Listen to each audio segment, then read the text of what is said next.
ปรบมือให้อามิปักหลักนะครับถ้าได้เงินได้ทิปรางวัลถ้าพี่ก๊อตให้จะเอาตังค์ไปทำอะไรเงินให้เงินไทย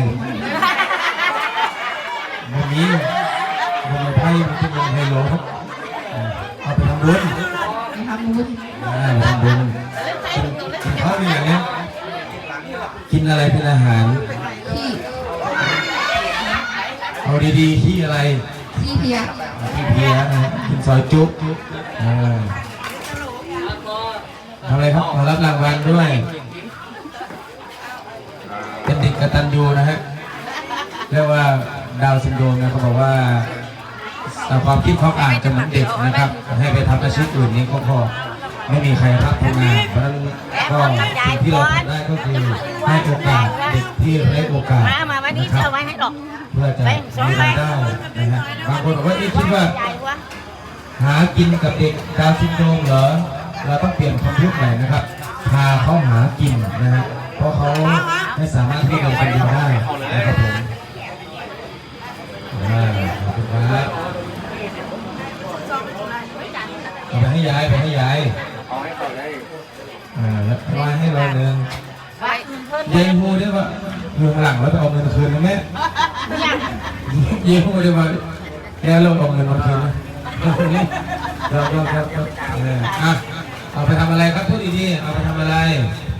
เอาไปทำอะไรเงินอ่ะเป็นควัน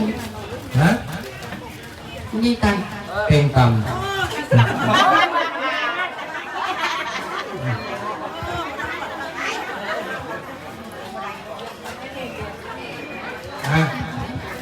ญาติบอกอย่างญาติบอกอย่างให้แม่บอกแม่ดิให้แม่ไปขึ้นอะไรทุกพุทธให้แม่ไปขึ้นสวรรค์พาอะไรอย่างนี้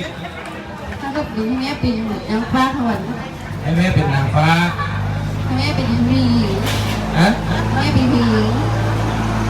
นะให้แม่เป็นผู้หญิงแม่ก็เป็นผู้หญิงอยู่แล้วแม่เป็นผู้ชายแม่ไปหาผู้ชาย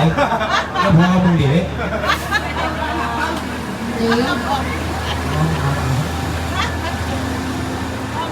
แม่มีพ่อแต่คน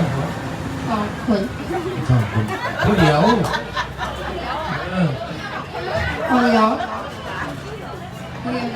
แอมอายุเท่าไหร่แล้วอายุเท่าไหร่แล้ว18นะครั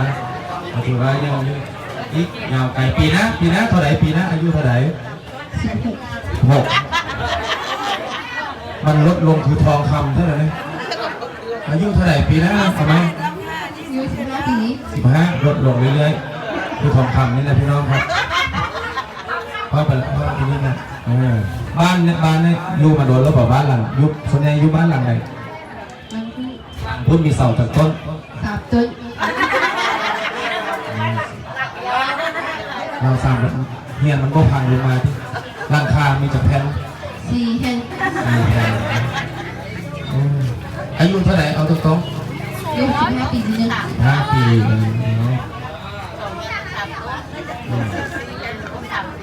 สุภาษิตไทยได้ปะได้เห็นช้างขี้ตาม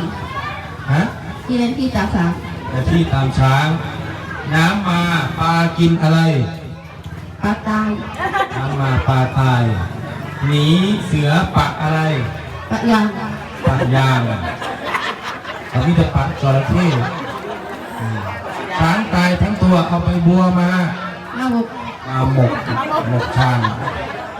นะโอเคครับขอบคุณครับพี่น้องครับมาฝากอุดหนุนตรงน้ำพริกอันเดอร์นะฮะเงินส่วนหนึ่งเอาไปเอารถทำบุญนะครับมาเล็กบอกเล็กพี่น้องนะบอกเล็กพี่น้องเนี่ยฝันว่าแม่มาหาบ่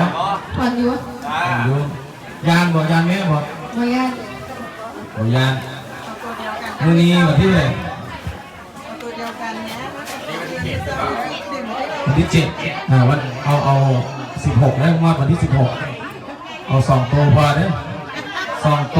วันที่16ที่ฮอดได้ออกอย่าง16วันที่16ที่ฮอดได้2 โตออกอย่างเล็กลางออกอย่าง หนึ่ง 1กับอย่าง หนึ่งกับศูนย์ 1กับ0วันที่16ครับบ้าง1กับ0เอาเลขลางนะเอาอย่างก็ หนึ่งกับศูนย์ 1กับ0นะครับ อันเลขบน เลขบนเอาอย่าง เลขบน สอง 2กับอย่าง สองกับสาม 2กับ3เลขลางเอาอย่าง 07 07นะ07 พอแล้ว เอาเลขบนห้าหลัง ฮะ ห้าหลัง ห้านี่บนหรือล่าง ล่าง สองตัวล่างออกอย่างก็ ศูนย์ ศูนย์กับยัง 07 07ถ้าถามอะไรวันนี้มันที่เบิดเงินเด้อนะเอาไว้สำเร็จนะครับพี่น้องครับขอบคุณครับ